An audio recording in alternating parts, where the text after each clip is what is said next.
Je vais pas te mentir, j'ai un secret. Un secret dont j'ai honte, que j'ai vraiment pas envie de partager, mais il faut que je le révèle. Et tu vas le découvrir dans cette vidéo. Mon secret, il peut paraître tout con en fait. Mais il y a une période dans ma vie où j'ai voulu arrêter YouTube. J'ai voulu en finir.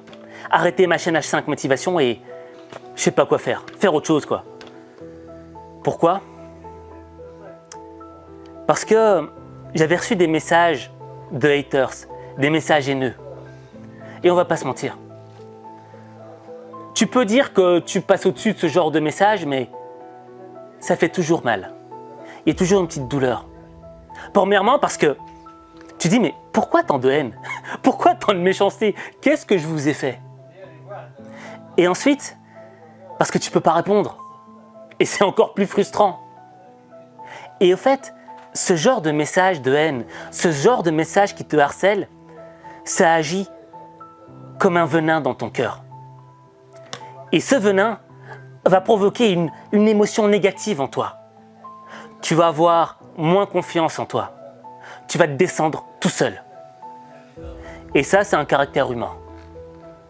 Mais pourquoi un hater est un hater?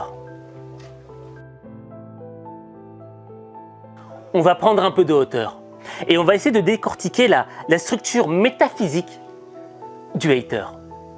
Au fait, le hater, il fonctionne en fonction d'un processus. Tout d'abord, le hater, il a besoin de se comparer constamment. Le hater, il se compare aux autres. Pourquoi il se compare aux autres? Parce qu'il ne peut pas supporter d'être moins bon qu'un autre. Dans son imaginaire, il a besoin d'être meilleur que toi.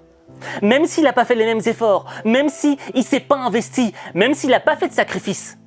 Dans son esprit, dans son imaginaire, il est le meilleur. Il est le roi du monde. Mais ce hater, lorsqu'il revient les pieds sur terre, lorsqu'il revient dans le monde de la réalité, il y a une frustration qui l'habite. La frustration de savoir qu'en vrai, t'es meilleur que lui. Et le hater, il est tellement habité par cette frustration qu'il ne supporte pas que son cœur devient piloté par la haine. Et ça, c'est le processus intérieur. Et ce processus intérieur se traduit dans la vie réelle. Comment? Le hater va utiliser l'outil le plus facile parce qu'il cherche tout le temps les shortcuts. Le hater, c'est pas quelqu'un qui se sacrifie. Le hater, c'est pas quelqu'un qui s'investit ou qui donne de l'énergie. Non, c'est quelqu'un qui veut être le roi sans faire d'effort. Et donc pour lui, le meilleur moyen de te rabaisser à son niveau, c'est de te faire mal de l'intérieur, avec des mots qui te touchent, avec des mots qui te blessent. Et au plus il voit que ces mots ont de l'effet sur toi, au plus il se grandit dans son imaginaire. Et ça satisfait son ego. Et là, il redevient le roi de son imaginaire farfelu.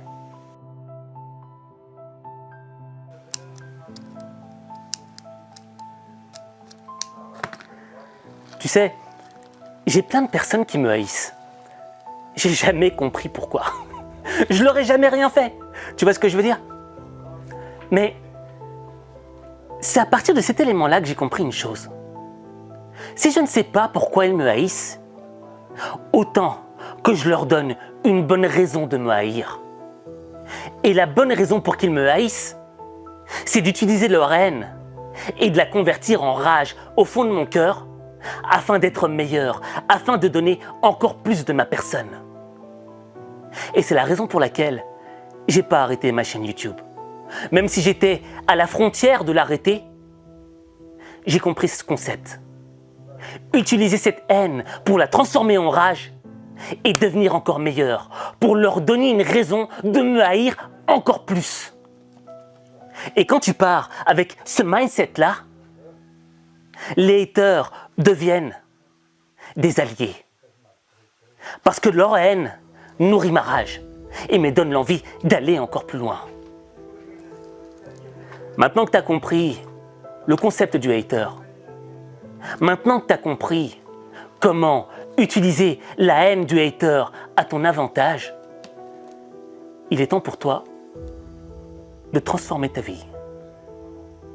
Parce que ta vie, il n'y a que toi qui peux la transformer. Il n'y a que toi. Je me permets de mettre mon petit grain de sel par rapport à l'autre vendeur là, de je sais pas quoi. Non, plus sérieusement, j'ai remarqué que j'avais un gros problème et je me demande si toi tu l'as aussi. Le problème que j'ai, c'est que parfois j'ai tendance à vouloir plaire aux autres. Je veux que les gens m'aiment. Et ça, pour moi, c'est un défaut extrême. Parce que tu peux avoir plein de personnes qui vont t'aimer, mais il suffit qu'il n'y en ait qu'une seule qui te critique, qu'une seule qui te dise que t'es pas bon, etc. Et là, tu vas te focaliser dessus. Tu vas te concentrer sur cette personne. Et tu vas dire, mais pourquoi? Pourquoi est-ce qu'elle est méchante? Pourquoi est-ce qu'elle n'accepte pas? Pourquoi est-ce qu'elle critique pour me détruire? Ça te touche à l'intérieur. Et c'est humain, tu vois. Mais vouloir plaire à tout le monde, c'est une perte d'énergie. La première personne à qui tu dois plaire, c'est toi-même. La première personne qui doit être consciente que tes actes sont bons ou mauvais, c'est toi-même.